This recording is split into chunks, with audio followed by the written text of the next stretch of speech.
Hello, everybody, and welcome to Real Madrid Hub. I am your host, Eric Rivera, and this is your spot for all Real Madrid related news.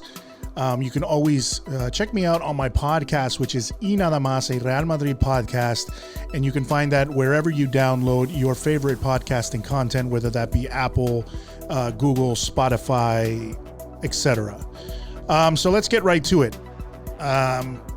I am at a loss for words. We just got done with the game versus Alcoyano, and we have officially been eliminated from Copa del Rey after what can only be described as an absolutely embarrassing performance. So I'm going to do something I really normally don't do, which is switch it over. I'm going to turn down the music and transfer this over to video. So here it is, guys. I absolutely don't. I just don't know what happened. Hi, my name is Eric Rivera. I am the host of Y Nada Más podcast.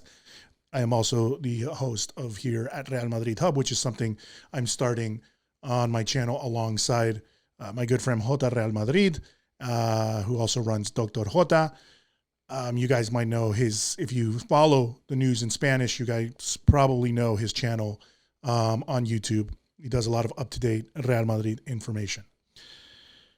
I don't even know what to say. This was an absolute dismal performance. There is no excuse. There is absolutely no excuse you can come up with. And this team it just seems like it has absolutely no direction whatsoever. There is no direction anymore. There is no direction anymore. I've said it on the past podcasts. I've defended Zidane because of what he's done for the club, not only as a player, but of course what he did, the glory days that he brought us with, La BBC, with Cristiano Ronaldo, Benzema, and Bale when they were at their top form, and they, got us back-to-back Champions League. We got the 34th La Liga title by the skin of our teeth, but we were able to do it. We all thought, bringing him back was going to get us, out of a tough situation that we were in. But that's it. I mean, Real Madrid has officially hit rock bottom. And Zidane isn't helping the issue. And what I mean by Zidane isn't helping the issue is I felt like, give him some time. He's going to work things out. We're going to find our way. And you could do that for only so long at Real Madrid.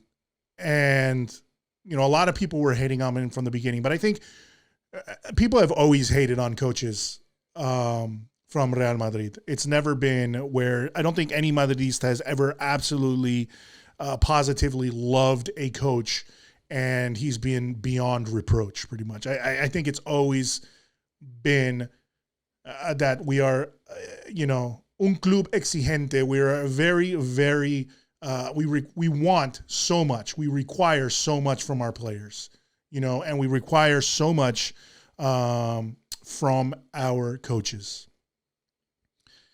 But I mean, part of it is, I think not only were the tactics not there, and they haven't been there for a while, it's this whole, passing the ball from left to right and right to left and looking for a cross consistently, hoping, as I always say, and somebody had said it once before, that miraculously Cristiano Ronaldo is going to show up and head the ball in, or miraculously Bale is going to show up and head the ball in. And I'm talking about the Bale that we had years ago, not the current Bale that we have that's waiting on the bench in Tottenham just to come back and continue to suck more money out of Real Madrid, because that's what's going to happen. The situation is precarious at this point.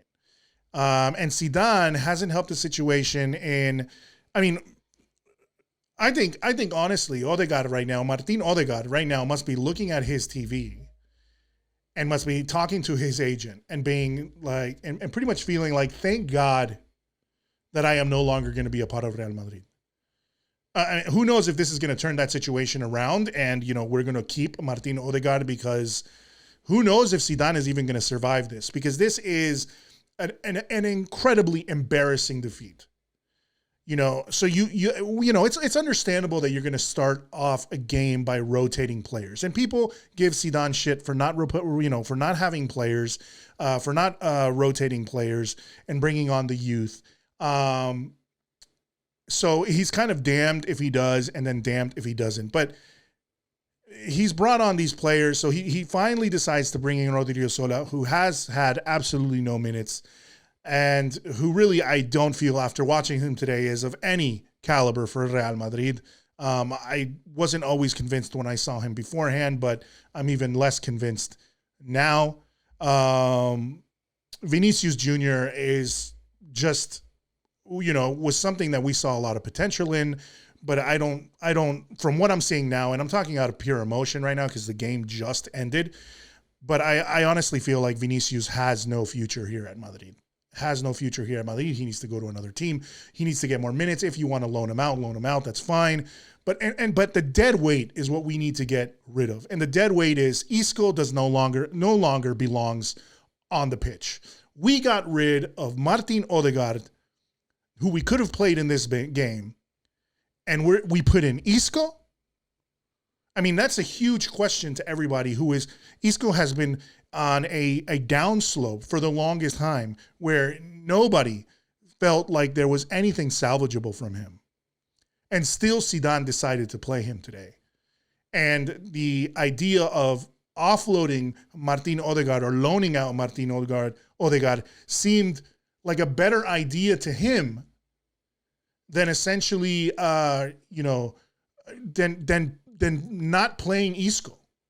He found it more, in his mind, he felt like it was a better option to loan out Martin Odegaard, who is an up-and-coming player, who has demonstrated that he has talent at Real Sociedad like he did last season, has demonstrated talent on the many loans that he's had out before he went to Real Sociedad. And you're going to go and risk that youthful player to put in somebody like Isco, who did, had some plays today, but it was absolutely atrocious besides the fact. Marcelo, it pains me to say it because I love Marcelo so much, but Marcelo should no longer be playing football for Real Madrid. There's that quote from, it was The Dark Knight, great Batman film, Christopher Nolan, one of the greatest directors. And it says that if, as a hero, you either die or you live long enough to become a villain.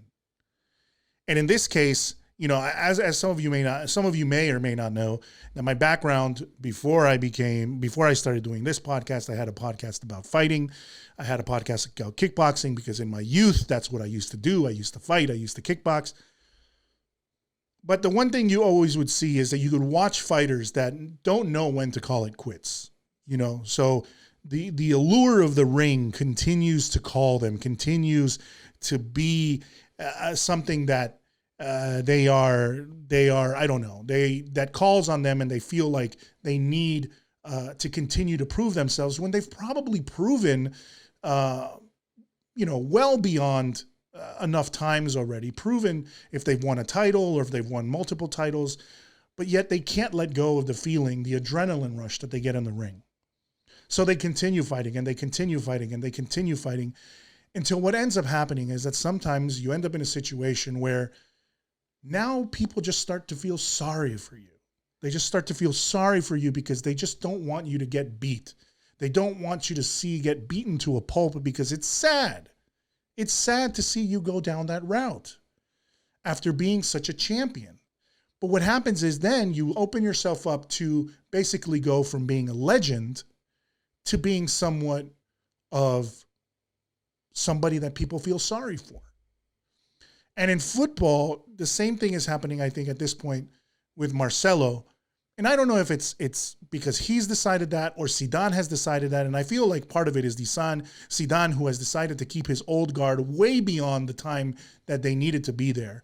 Marcelo is somebody who's done a lot for Madrid. He's played very well. He's an amazing player. It seems like he's also an amazing person. But he's getting to a point where people, Madridistas that loved him, that felt like he was a legendary player, now see him as a liability and now see him as someone that they no longer want to ever see playing on this team. And honestly, in that case, I do blame Zidane for that. Benzema could be going down that route as well, although he's still, he's still got talent and he's still scoring goals. But he can't do it all by himself. He needs a backup striker.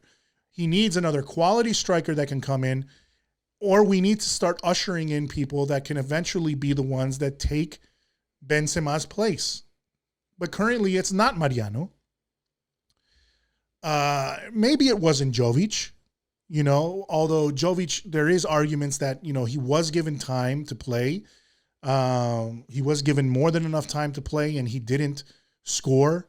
He didn't showcase what we all thought he had. Maybe it wasn't his time to play with Madrid yet. And he's gone off on loan. And he's probably thinking to himself right now, well, he was in a game against Freiburg, but I'm pretty sure when he gets home and he gets the results after the game against Freiburg, he's going to be like, thank God I'm no longer with Real Madrid. Or maybe he could have felt, that's what they get. That is what they get for letting me go, because maybe I could have had a better chance of scoring in today's game. There's just so many things that are going on with this team. Lucas Vázquez, who has the audacity, and somebody who I disliked before, and I never felt he was Real Madrid caliber, but he showed so much heart and so much grit and actually came alive a little bit this season to the point where, many of us were saying, he's industrious, he's a hard worker, he deserves it. He deserves the praise that he's been getting right now, and he's been looking good, and, Lucas Vázquez is great. But then has the audacity during a pandemic, in a situation where Real Madrid isn't in the best spot financially, to ask for a raise. And that's fine. Asking for a raise is fine in any other situation. But during a pandemic, when he knows that the team is cash strapped, when he knows that we're currently negotiating to not lose Sergio Ramos, when we want to bring in people like Mbappe and Haaland, and he's pushing for more money. So, for me, it's time for these guys to go. It's time for things to be completely reevaluated at Real Madrid. I love Modric to death. He's one of my favorite players. I named my son after the guy. And he's been the only one that shined. He's been the only one that's really been shining on this team consistently. And the one day that we rested him was probably the one day that we needed him. But it shouldn't be that way. He shouldn't be the only guy on this team that's shining. Besides the fact, who are we? Are we going to have to consistently play with Kroos, Casemiro, and Modric, and Carvajal, and Ramos, and Varane, and Mendy? Are we going to have to bring out that same starting 11 each time so that we don't fall flat on our face simply because we haven't taken time to develop the talent that we have on the bench? Guys like Fede Valverde, who is a great player but had a terrible game today. But, and it could be because he hasn't had any minutes and now he's coming back on again. Those things do happen, because if you expect all of a sudden in a cup tie for them to all of a sudden wake up after not playing, that they're going to come out and be world beaters, it's not going to happen. And even Alcoyano is not a world beater, which makes it even sadder. But then if they're coming out and the tactics aren't good, and you're continuing with this crap idea of just cycling the ball around and crossing it into the box, and you have no players that are incisive whatsoever, that are daring whatsoever to go in and dribble into the box, which is what you have to do when people low block, is you have to have somebody that's creative, or you have to have wingers that are able to score, or you have to be able to have, wingers that can, people that are getting into the box to be able to head the ball in. And we don't have any of that right now. We're limited. Everyone knows they got to. All the teams know that they're going to have to cover Benzema. Or in this case, they had to cover Mariano because he's their only choice. He's the only choice we have. That our wingers are not going to make inroads in there. That Isco isn't going to be the guy you're going to have to worry about to dribble through you to score. There are no difference makers. Modric wasn't on the pitch. Kroos wasn't on the pitch. Casemiro is not an attacking midfielder to be playing as one. It's just absolutely ridiculous. And the crazy thing out of all of this, and I'll sum this up right now, and I'll do more on my podcast this weekend, which we're going to have another game against Alaves, which, they already beat us once. So now I'm even more worried about what's going to happen this weekend. Um, who knows? But I don't know if Zidane is going to be able to save himself from this, because this is something that you cannot save yourself from. If you had a job at any other company or at any other team and you lose to a team that is, and not to disrespect a team like Alcoyano that went out there and played their hearts out, but they're a third division team. A team that most likely some of these guys might not even be, and correct me if I'm wrong, but they might not even be 100% professional footballers all the time. They probably obviously aren't making the money that the guys from Real Madrid are making, But to lose to a third, being Real Madrid, and for Zinedine Zidane to have to bring on Hazard, Kroos, Benzema, essentially his starting 11, to make sure or try and not lose a game that was a draw at 1-1, a 1-1 draw against a third tier team, is absolutely ridiculous. There is no way to sugarcoat that. There is no way for him to go. I don't even know what he's going to say right now in the conference, because he's probably doing that right now while I'm, ranting here. But there is nothing that he can say that will make this better. And that's where he's going to find it hard. And I find it hard that he's going to be able to keep his position. Most likely, I don't know who else they're going to be able to bring, which is even scarier, an even scarier thought. But this is rock bottom. This is where it's, here we were, and it always plays out that way. We laugh about Barcelona. We laugh about, their misfortunes. And now it's falling on us, because it's always that back and forth. That's what a rivalry is, But for everything that Barcelona is suffering, the youth players that they have currently, that Koeman has tried to bring out, have honestly, to me, shown more promise than anything we have on our bench. But maybe it's because we haven't given them enough tries, especially someone like Martin Odegaard. So whatever Florentino has to discuss with Zidane, whether he kicks him out or not today, the one thing they should be doing right now is fighting to keep Martin Odegaard and fighting to bring somebody in on the January window. This cannot continue. This can absolutely not continue. And as much as I hate to say it, because I love the guy, but Marcelo needs to go before he becomes somebody that everyone in Madrid hates when he used to be a legend. Isco has to go because he long ago, I think, became somewhat of a villain for many Madridistas. He doesn't belong on this team. Odriozola has to be either sold or loaned out. Militao, I think the jury's still out. But he wasn't, there was some very errant passes there that I saw too as well. Some mistakes there. And Lucas Vázquez, if he doesn't want to accept the new contract, say bye-bye to him.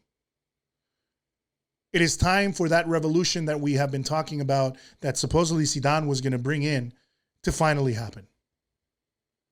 And I've been a guy who's defended Zidane.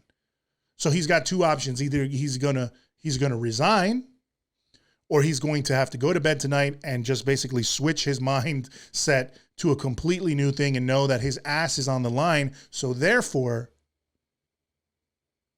bye-bye. Therefore, you either shape up or you ship out, which is, how the way they say it.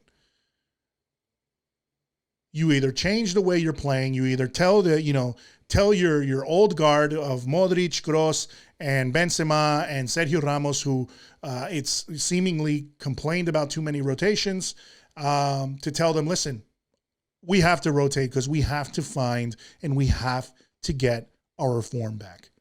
We have to find the diamonds in the rough that we haven't played. We have to figure it out. And this is the time to do it.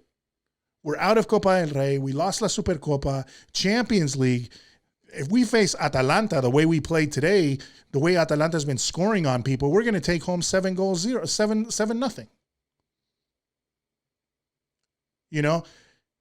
It's absolutely ridiculous. And we're going to lose La Liga. And we're going to lose La Liga because Atletico is already so far ahead. if we keep on playing this way. Because this way, if we can't beat an Alcoyano, then we're not going to beat an Alavés. We're not going to beat an Elche. We're not going to beat any of these other teams. You know, which we've already had difficulty with. Cádiz, all these other teams. And we're going to lose. So, you know, with that said, guys, that was my rant. Thank you for listening to Real Madrid Hub. Also, check out Y Nada Más podcast, which is on iTunes. It is on Google Podcasts. It is on Spotify. It is everywhere.